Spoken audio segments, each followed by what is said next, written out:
আসসালামু আলাইকুম সবাইকে। কেমন আছেন সবাই? আজকে আমি রান্না করছি মাসকলাইয়ের ডাল বোয়াল মাছের মাথা দিয়ে। সবসময় একরকম ডাল খেতে তো ভালো লাগে না, মাঝে মাঝে একটু চেঞ্জ করে তারপর রান্না করলে ভালোই লাগে খেতে। কে কে পছন্দ করেন মাসকলাইয়ের ডাল আর কে কীভাবে রান্না করেন? আমার বেশিরভাগ সময় মাথা দিয়েই আমি রান্না করে থাকি। মাথা দিয়ে খেতে ডালটা অনেক বেশি মজা লাগে আমার কাছে। সবার কাছে কীরকম লাগে তো বলতে পারি না। যাই হোক, আর খাবার শেষে ডাল না হলে তো চলেই না, যে কোনো একটা ডাল থাকতেই হয়। তাই ডালটা রাখার চেষ্টা করি প্রতিদিন খাবারের মধ্যে। কেমন আছেন আপনারা সবাই? কী অবস্থা সবার? আমার প্রতিদিন রান্নার মধ্যে তো আমি একটা ভাজি বা একটা তরকারি আর একটা ডাল কম বেশি রাখি। আর আজকে আমি নিয়েছি ছোট মাছ রান্না করব। ছোট মাছটা এভাবে একটু পেঁয়াজ টমেটো দিয়ে ভুনা ভুনা আমার কাছে ভালো লাগে, তাই আমি এভাবে রান্না করি। গুঁড়া মাছ আমাদের জন্য অনেক উপকারী। গুঁড়া মাছ খেলে চোখের দৃষ্টিশক্তি বাড়ে, তাই সপ্তাহে বেশিরভাগ সময়ই গুঁড়া মাছ খাওয়ার চেষ্টা করবেন। আমি মোটামুটি চেষ্টা করি আমার সপ্তাহে 4-5 দিন গুঁড়া মাছ রাখার।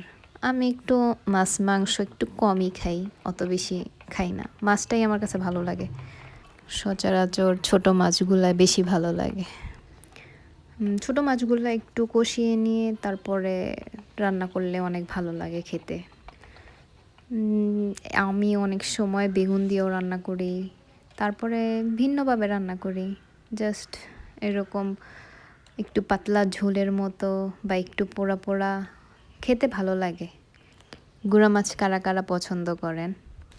আমার কাছে আগে তেমন ভালো লাগতো না, আমি এভাবে খেতে পারতাম না, বাট এখন অভ্যাস হয়ে গেছে। এখন নিজেরটা নিজে রান্না করে খেতে পারি।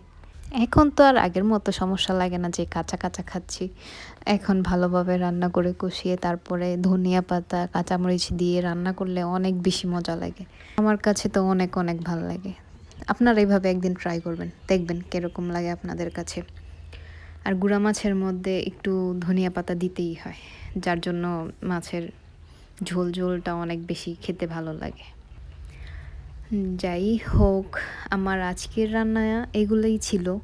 আমি মাসকলাইয়ের ডাল রান্না করেছি, গুঁড়া মাছ রান্না করেছি, আর লাস্টে আমি বেগুন ভাজি করেছিলাম। মাসকলাইয়ের ডালে আমি ধনিয়া পাতা আর টালা জিরার গুঁড়ো দুটোই দিয়েছি, যার জন্য এটা খেতে অনেক বেশি মজা হবে।